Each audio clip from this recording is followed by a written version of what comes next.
पता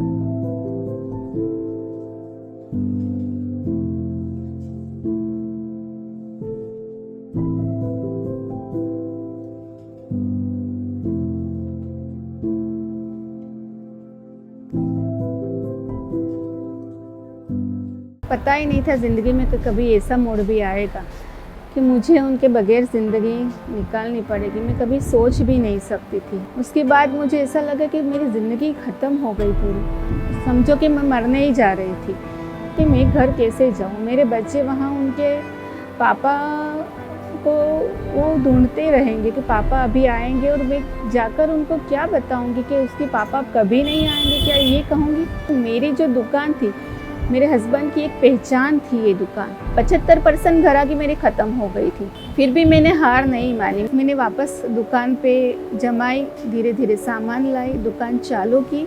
दवाई सबसे ज़्यादा एक बड़ा चैलेंज था दवाई का। कभी जैसे कस्टमर आए यहाँ दुकान पे तो उनसे किस तरह से बात करनी है, किस तरह का व्यवहार करना है। धीरे धीरे मुझे समझ में आया कि हाँ, इस तरह से उनको समझाना है, इस तरह से उनसे बात करनी है। तो हर एक लेडीज़ को मैं एडवाइस देना चाहूँगी कि कभी ज़िंदगी में हार नहीं माने। ज़िंदगी में कभी किसी को टूटना नहीं चाहिए, बिखरना नहीं चाहिए। अगर आप ऊपर वाले पे भरोसा करते हो, उस पर विश्वास करते हो, तो हमेशा वो आपके साथ है, साथ रहेंगे। मेरा नाम फ़ातिमा ज़ूज़र झाबुआ वाला है और मैं दाहोद से रहवासी हूँ। मतलब और ये नजमी कृषि सेवा केंद्र हार्डवेयर, पहले जो शॉप थी, अब वो बाबजी कृषि सेवा एंड हार्डवेयर से नाम से वापस चालू की है मैंने। मेरा एक बेटा है और एक बेटी है। और ये 5 साल से मैं दुकान, मेरे हस्बैंड की डेथ होने के बाद 5 साल से मैं दुकान चला रही हूँ। मैंने 12th स्टैंडर्ड तक पढ़ाई की और मेरी 10th स्टैंडर्ड में मेरी सगाई हो गई थी। और उसके बाद 12th स्टैंडर्ड के बाद मेरी शादी हो गई थी। पहली बार जब मैं माँ बनने वाली थी, तब मुझे ऊपर वाले से, मेरे अल्लाह से, मेरे गुरुजी से हमेशा यही दुआ मांगती थी कि मुझे पहली बेटी हो। मुझे बेटा नहीं चाहिए था पहले, मुझे बेटी चाहिए थी पहले। लेकिन हमारी फैमिली में सबको ऐसी उम्मीद थी कि पहले बेटा हो। लेकिन फिर भी किसी ने ऐसा ऑब्जेक्शन नहीं उठाया। और मेरी बेटी के बाद मतलब घर में माहौल बहुत ही खुशनुमा हो गया था। बेटा ना होने की कोई गम नहीं था, लेकिन बेटी होने के बाद सबको मेरे ससुराल में बहुत खुशी हुई थी। मतलब मेरी बेटी आज भी सबकी फेवरेट है, सबकी लाडली है। बहुत लोग, सब लोग मतलब उसको बहुत चाहते, बहुत प्यार करते हैं। और मुझे बेटी मतलब जो मेरी उम्मीद थी, मेरी ख्वाहिश थी, और मुझे वो मिली, तो मेरी लाइफ का सबसे बेस्ट मोमेंट था वो। मेरे हस्बैंड बहुत ही खुश मिजाज, हमेशा हंसने बोलने वाले, सभी से बहुत ही अच्छी तरह से प्यार से बात करने वाले, और बहुत ही अच्छे इंसान थे वो, एक अच्छे इंसान थे। मतलब हमारी लाइफ भी बहुत अच्छी निकल रही थी उनके साथ, हम बहुत खुश थे। वैसे तो यहाँ मेघनगर में दुकान में मुझे मेरी ज़रूरत तो थी नहीं, उनको कभी पड़ी नहीं, मतलब क्योंकि यहाँ पर बहुत भीड़ तो बहुत रहती थी। लेकिन यहाँ पर वर्कर भी इतने सारे लोग थे, लगभग 10 से 15 वर्कर यहाँ काम कर रहे थे, इसलिए उन्होंने को कभी मेरी ज़रूरत तो पड़ी नहीं। लेकिन फिर भी कभी यहाँ पर कुछ प्रोग्राम के कारण या कुछ ऐसा ज़रूरत के कारण कभी मुझे आना होता था, तो वो सब लोगों को बोल देते थे पहले से कि हाँ, सेठानी आने वाली है तो पूरा साफ़ सुथरा होना चाहिए, कुछ भी सब ऐसा बिखरा हुआ नहीं होना चाहिए, उनको पसंद नहीं है। तो सब लोग मतलब अलर्ट कर लेते थे वो उनको। तो वो किस्सा आज भी मुझे बहुत याद आता है। ऐसा अचानक ऐसा पता ही नहीं था ज़िंदगी में कि कभी ऐसा मोड़ भी आएगा कि मुझे उनके बगैर ज़िंदगी निकालनी पड़ेगी। मैं कभी सोच भी नहीं सकती थी। जब मुझे अचानक पता चला कि ऐसा हो गया है, तब मानो आसमान टूट पड़ा, ज़मीन खिसक गई पैरों तले। मैं विश्वास ही नहीं कर पाई कि ऐसा हो सकता है कभी। वहाँ पर मैं गई जहाँ पर ये हुआ था हादसा, मैं उनके वहाँ भी नहीं गई थी। उनको ठीक से आगे से जाकर मैंने देखा भी नहीं था, बहुत दूर थी, सिर्फ उनको देखा था कि वहाँ ऐसे वो हालत में है। उसके बाद मुझे ऐसा लगा कि मेरी ज़िंदगी ख़त्म हो गई पूरी। अब मुझे ज़िंदगी मतलब जीने का कोई शौक़ था नहीं, और उसी टाइम ऐसा लगा कि शायद बस आज ही मैं भी उनके साथ चली जाऊँ, ज़िंदगी को छोड़ दूँ। बहुत कोशिश भी की मैंने कि बस अब मुझे नहीं जीना है, बहुत कोशिश की, लेकिन सब लोगों ने फिर समझाया। समझो कि मैं मरने ही जा रही थी। लोगों ने हाथ पकड़ के, मेरी फैमिली वालों ने मुझे बहुत हाथ पकड़ के, खींच के, समझा कर, डाँट कर, मुझे किसी भी तरह उन्होंने बहुत रोका कि ऐसा नहीं होता है, बच्चों के सामने देखना पड़ता है। लेकिन मुझे ये नहीं समझ में आ रहा था कि मैं घर कैसे जाऊँ। मेरे बच्चे वहाँ उनके पापा को वो ढूंढते रहेंगे कि पापा अभी आएंगे, और मैं जाकर उनको क्या बताऊंगी कि उसके पापा कभी नहीं आएंगे? क्या ये कहूँगी? कैसे कहूँगी जाके, और उन पे क्या इफ़ेक्ट होगा, क्या असर पड़ेगा? ये सोच के मतलब मैं बहुत ज़्यादा टेंशन में आ गई थी। मुझे कुछ समझ में नहीं आ रहा था कि मैं क्या करूँ, क्या करना चाहिए। बहुत मुश्किल से मैं घर पे गई थी, लेकिन ऊपर वाले ने पता नहीं क्या, जैसे मुझसे ज़्यादा मेरे बच्चों को हिम्मत दे दी थी। मैं इतनी रो रही थी, लेकिन मेरे बच्चों ने मुझे उस टाइम संभाला कि मम्मी मत रो, कहीं नहीं, सब ठीक हो जाएगा। ये चीज़ मुझे मेरे बच्चों को जो हिम्मत देनी थी, बतानी थी, वो सामने से मेरे दोनों बच्चों ने मुझे हिम्मत दी। मैं टूट गई थी, लेकिन मेरे बच्चों ने मुझे संभाला, वो नहीं टूटे। जब पिताजी गुज़र गए थे, वो टाइम बहुत नाज़ुक था, बहुत सारा दुःख था उस टाइम। हमने बहुत कुछ देखा है, बहुत दिक्कतें आई थी। दुकान बंद हो गई थी, 4 महीने मम्मी जी इद्दत में थी, घर में रहना था उनको। उस टाइम बहुत सारे कंपनी का काम भी चल रहा था कि जो कंपनी बंद करनी है, दुकान बंद करने का मोटिव था मम्मी का, और घर पे रहने का था। उस टाइम वो भी बहुत डरे हुए थे, हम भी डरे हुए थे, हिम्मत भी टूट चुकी थी, पापा चले गए थे। उस समय मुझे कुछ समझ में नहीं आ रहा था कि क्या करना है। पहले तो डिसीजन यही था मेरे ससुराल की तरफ से कि जैसे दुकान बंद ही कर देनी है और किसी को किराए पे दे देनी है, या शायद तो ऐसा ही डिसीजन हुआ था पहले तो। लेकिन जब मैं इधर से उठने वाली थी, बाहर आने वाली थी, तो कुछ थोड़े ही टाइम में अचानक पता नहीं क्या हुआ, मुझे बहुत ज़्यादा टेंशन हो गया था, क्योंकि टाइम करीब आ रहा था जब मैं बाहर आने वाली थी। और उस टाइम क्या करना है, कहाँ जाना, क्योंकि मेरे जो घर था वो भी रेंट पे हम रह रहे थे, मेरा खुद का घर नहीं था उस टाइम। और दुकान भी अगर मैं किसी को दे देती इस तरह से किराए से, तो उसके बाद मैं करती क्या, कुछ समझ में नहीं आ रहा। सब लोगों ने, फैमिली में, मेरे घर वालों ने, सब ने यही सजेस्ट किया कि कहीं नहीं, घर पे रहकर कुछ इस तरह से जो रेंट आएगा उससे अपनी ज़िंदगी का गुजारा करना है, कर लेंगे, बच्चों को पढ़ाना लिखाना उसमें से हो जाएगा। लेकिन फिर भी मुझे कुछ समझ में नहीं आया, ये ठीक नहीं लगा, क्योंकि मेरी जो दुकान थी, मेरे हस्बैंड की एक पहचान थी ये दुकान, और इस पहचान को, इस इतने सालों की पीढ़ी जो चल रही थी, आज 50 साल से मेरी ये पीढ़ी चल रही थी, उसको अचानक किसी और को सौंप देना और मेरे यहाँ दुकान पे कोई और आकर बैठ जाए, ये मुझे बिल्कुल ही पसंद नहीं था, मुझे गवारा नहीं था ये। तो मुझे ये डिसीजन बिल्कुल भी समझ में नहीं आ रहा था लेने में, टाइम लगा। फिर भी अचानक एक दिन मेरे नींद में, मेरे ख्वाब में मेरे गुरुजी आए। उन्होंने मुझे कुछ ऐसा, पता नहीं कुछ ऐसा क्या किया, उन्होंने मुझे एक सजेस्ट दिया कि नहीं, मतलब हिम्मत रखनी है, आगे बढ़ना है और काम करना है। और उनकी हिम्मत के कारण, और एक अचानक एक हिम्मत आ गई, और मुझे सुबह जैसे उठी तो मुझे अचानक ऐसा डिसीजन लिया कि नहीं, मुझे घर में नहीं बैठना है, वो दुकान को बंद भी नहीं करना है, और मुझे वो दुकान चालू ही रखनी है। यहाँ पे मैं करूँगी क्या, रेंट भी देना है, तो यहाँ रेंट पे रहकर क्या करूँगी घर लेकर, क्योंकि घर था नहीं, और यहाँ मेरी शॉप चालू रहेगी और मेरा ऊपर घर भी था, तो मेरा घर, मेरी दुकान दोनों मेरे पास रहेंगे। फिर भी मेरे ये डिसीजन से बहुत लोग, मतलब उनको सही नहीं लग रहा था, क्योंकि गांव में, जहाँ मैं कभी यहाँ पर अकेली रही नहीं हूँ, बच्चे भी छोटे थे उस टाइम, 5 साल पहले, और वो पढ़ाई भी थी, मेरे बेटे की पढ़ाई का भी मुझे दाहोद से यहाँ शिफ्ट करना पड़ा। तो सब लोगों को ये डिसीजन समझ में नहीं आ रहा था कि मेरा ये डिसीजन सही है, ठीक है। लोगों ने बहुत मना भी किया मुझे, मेरे फ्रेंड्स ने, मेरी फैमिली ने, कि ये डिसीजन तुमने लिया है कुछ ठीक नहीं लग रहा, कैसे रहोगी तुम, कभी रही नहीं हूँ, अकेली नहीं रही हूँ। ठीक है, मेरे हस्बैंड जब थे तब उनके साथ तो मैं थोड़ा टाइम रही थी शादी के बाद, लेकिन सब थे उस टाइम। लेकिन यहाँ अब सिचुएशन पूरी चेंज हो गई थी। इतनी बड़ी दुकान को वापस चलाना, संभालना बहुत मुश्किल का काम था।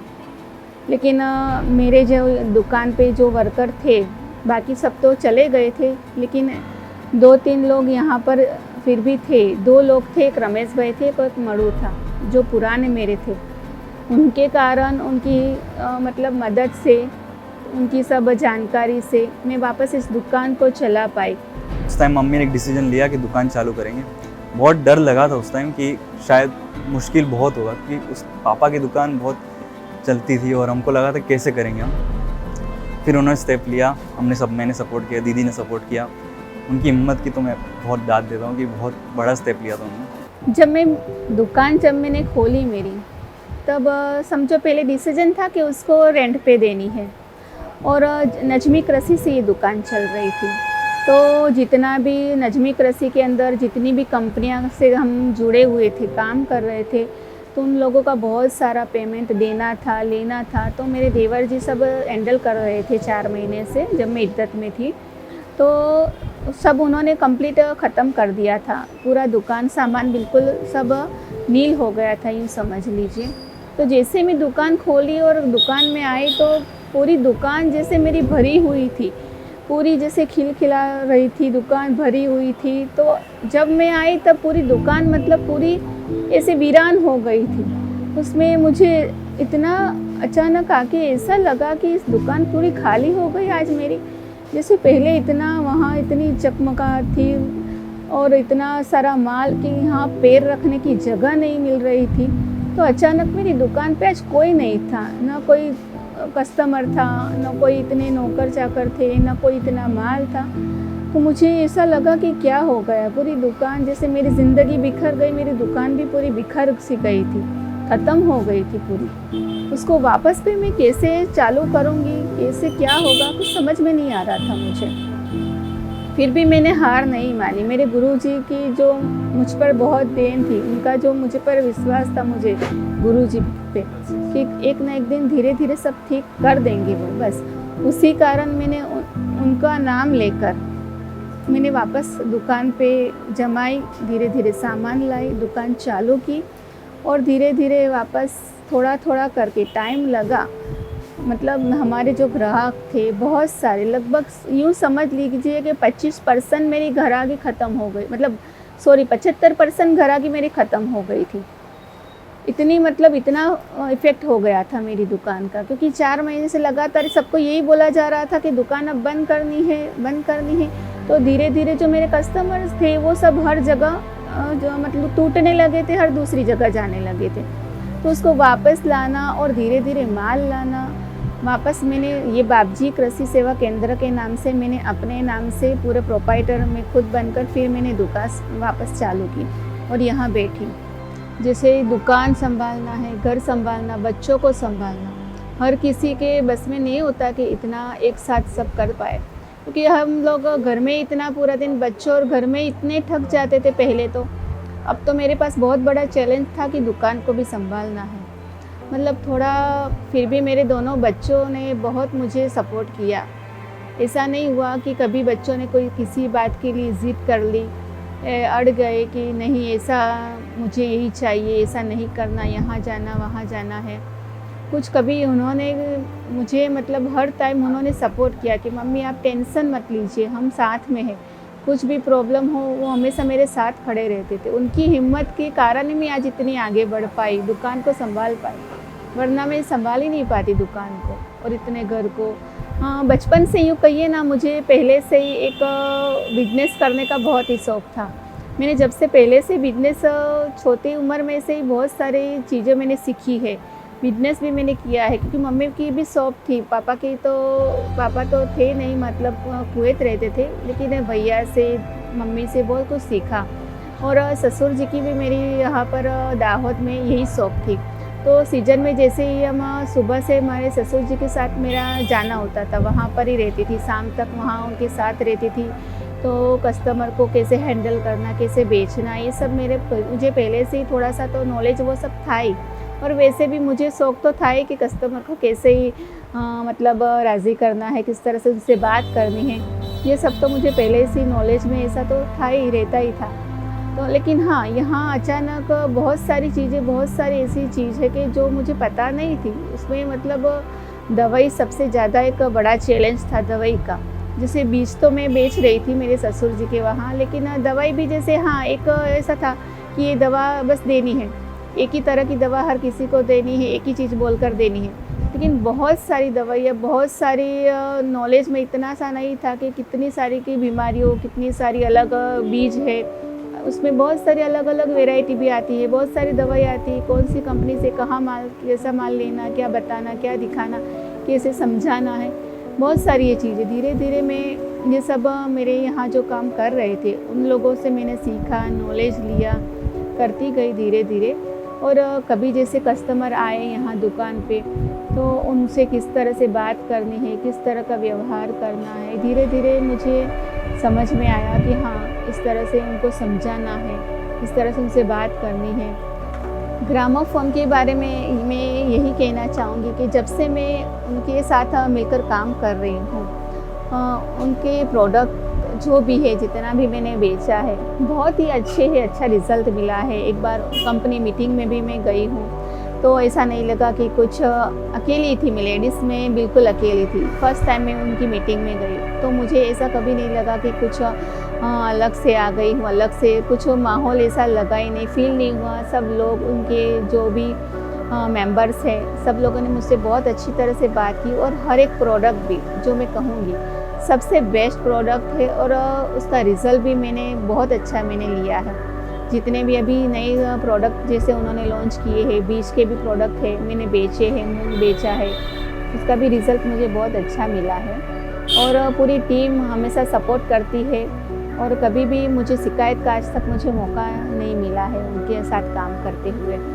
बहुत अच्छा लगा उनके साथ काम करके, और आगे काम करूं और उनके आगे प्रोडक्ट को और बेचूं, सबको बता सकूं और सब उसका यूज़ करके फ़ायदा उठा सके, ये मेरी एक ख्वाहिश है। फिर मैं फील्ड पे भी जाने लगी धीरे धीरे, क्योंकि थोड़ी बहुत ज़्यादा उघरानी भी मेरे हस्बैंड की बची थी, तो मैं फील्ड पे भी जाने लगी, वहाँ उघरानी करने लगी।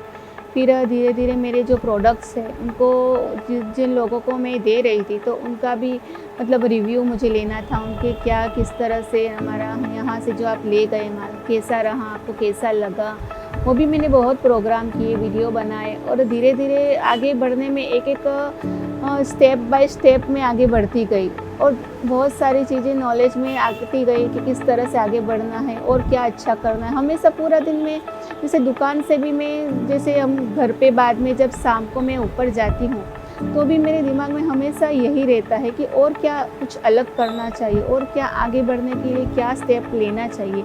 मैं और मेरा बेटा हमेशा मतलब ये सोचते रहते थे कि हाँ मम्मी ऐसा करना है, कुछ अलग सा करना है, कुछ इस तरह से कुछ नया सोचना चाहिए, कुछ करना चाहिए, जैसे दुकान अपनी और आगे बढ़े, किस तरह से लोगों को समझाना है। बहुत सारी चीज़ें हैं जो हम इकट्ठा दोनों मिलकर हम एक दूसरे के साथ हमेशा डिस्कस करते रहते हैं रात को भी, तो उससे बहुत अच्छा मतलब नॉलेज आता है और आगे बढ़ते रहते थे। जैसे पहले मैं कॉन्फिडेंस तो मेरे में इतना ज़्यादा नहीं था, जैसे कभी मैं अपनी लाइफ में, मैं कभी स्कूल लाइफ में पढ़ाई की थी मैंने, तब मैं कभी भी स्टेज पर नहीं गई थी, कभी मैंने कोई प्रोग्राम नहीं किया था, कभी किसी के साथ किस तरह से बात करनी है, स्पेशली लड़के के साथ, जेंट्स के साथ कैसे बात करनी रहती, मुझे बिल्कुल भी नहीं आता था। हाँ, बीजे बाकी सब तो मुझे शौक़ तो बहुत था, सब कामकाज करने का, सीखने का बहुत शौक़ था, वो तो मैंने सीखा। लेकिन कॉन्फिडेंट कभी इतना नहीं था कि कभी मैं स्टेज पर जाऊं, कभी कुछ प्रोग्राम करूं, किसी से इस तरह से बात करूं किसी से। ये कॉन्फिडेंस मुझ में अचानक ये दुकान पे बैठने के बाद ही आया, और किस तरह से अचानक आ गया मुझे खुद को भी नहीं पता चला। हाँ, मेरे बच्चों ने, जैसे हमारे में ऐसा एक पल आया था जब मेरे बच्चों ने ऐसा किया कि मम्मी आप इतनी आपकी एज नहीं हुई है, आप दोबारा शादी भी कर सकते हो और हमें उसमें कोई एतराज़ नहीं है। तब मुझे लगा कि नहीं, जब मेरे बारे में इतना सोच रहे हैं तो मुझे भी मेरे बच्चों के बारे में भी सोचना चाहिए। और मैंने पहले से वैसे भी सोच रखा था कि नहीं, अभी मुझे कोई शादी या कुछ ऐसा स्टेप नहीं लेना है मेरी लाइफ में, कि मेरे बच्चों की लाइफ सबसे इम्पोर्टेंट मेरे लिए, उनका भविष्य मेरे लिए सबसे ज़्यादा इम्पोर्टेंट है। क्योंकि दूसरी शादी के बाद बच्चे भी बिखर जाते, पूरा हम तीनों बिखर जाते। यूँ भी हो सकता था या अच्छा भी हो सकता था, लेकिन फिर भी मुझे ऐसा नहीं लगा कि मुझे आगे बढ़ना चाहिए, शादी करनी चाहिए, क्योंकि मेरे लिए मेरे बच्चे सबसे ज़्यादा इम्पोर्टेंट है। पहले मैं बस उनकी पढ़ाई अच्छी से हो जाए, उनकी शादी हो जाए, मेरे लिए बस वही चीज़ें मायने रखती है मेरी लाइफ में अभी, और कुछ मायने नहीं रखता है। इसलिए मेरे बच्चों ने जो मुझे हिम्मत दी, उससे मुझे और डबल हिम्मत आई कि नहीं, जो मेरे बारे में वो इतना सोच सकते थे, मैं उनके बारे में क्यों ना सोचूं। और मेरे लिए आज मेरे बच्चे मेरी लाइफ है, मेरी ज़िंदगी है, सब कुछ मेरे बच्चे हैं। उसके अलावा मुझे और कुछ किसी के बारे में मुझे सोचने का टाइम ही नहीं मिलता है। तो मेरा बेटा भी यही सोच रहा है कि नहीं, वो पढ़ाई अभी कर रहा है, बीकॉम कर रहा है, लेकिन उसका तो बस मतलब वही डिसीजन है कि मैं भी दुकान चलाऊँ, मेरे पापा की जितना मैं भी इतना आगे बढ़ूँ, वापस उसी मुकाम पर ये दुकान जहाँ पे पहले थी वही मुकाम से उससे भी ज़्यादा और आगे उसको ले जाऊं। और उसमें मैं मेरे बेटे की पूरी मदद करूंगी, हमेशा उसका साथ दूंगी, साथ रहूंगी उसके, कि वो एक दिन उसका, आज मेरा जैसे नाम अभी है, वो एक दिन वो मेरा बेटा इस दुकान पर बैठकर उसका नाम आगे बढ़े और उसके पापा का नाम वो आगे बढ़ाए। यही मेरी ख्वाहिश है, उसकी भी यही ख्वाहिश है। ज़िंदगी में हमें बहुत सारे कठिनाई से गुजरना पड़ता है। लाइफ में बहुत उतार चढ़ाव हर किसी की लाइफ में आते। ऐसा नहीं कि मेरी लाइफ में भी इतना बड़ा इतनी बड़ी घटना हो गई, मेरी लाइफ में भी इतना मतलब इसी का तकलीफ है, प्रॉब्लम आई, हर किसी की लाइफ में आती है। और जब कोरोना का टाइम था तो उस टाइम बहुत से लोगों की ज़िंदगी उलट पुलट हो गई, बहुत सारी लेडीज़ इस तरह से मेरे जैसी अकेली हो गई। तो उन सब के लिए मैं एक संदेश देना चाहूँगी कि हमें जीवन में कभी भी जैसे हार नहीं माननी चाहिए। जिस दिन हमने हार मान ली, उस दिन आप समझो कि अपनी ज़िंदगी ख़त्म हो गई। जब तक आप खुद हार नहीं मानते हो, जब तक आप खुद मतलब अपनी ज़िंदगी को ऐसा नहीं सोचते हो कि नहीं, मेरी ज़िंदगी भी ख़त्म नहीं हुई है, तब तक वो ज़िंदगी आपकी ख़त्म नहीं होगी।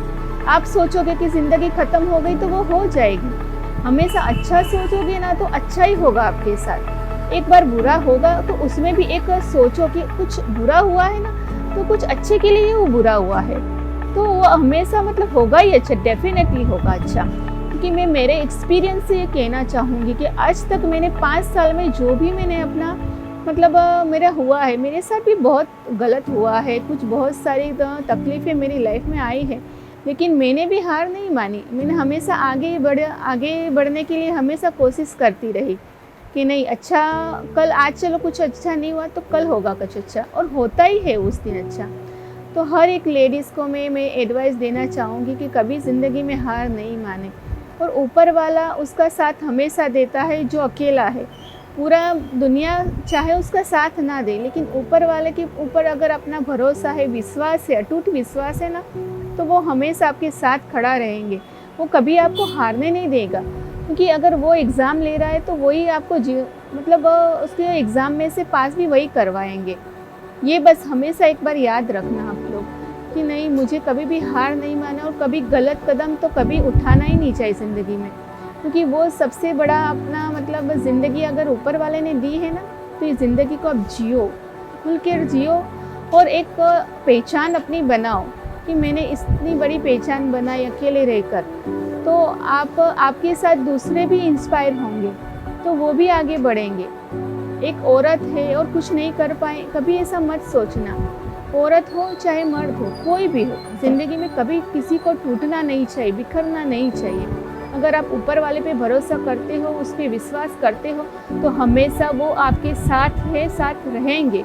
कहीं भी रहो, चाहे कैसे भी हालात हो, वो आ जाएंगे आपका हाथ पकड़ने के लिए। और ये मेरा विश्वास है, और ये भी आप हमेशा अपने ऊपर, ये आप खुद भी अपने ऊपर ये विश्वास रखना। हर कोई किसी को मैं मैसेज देना चाहूँगी।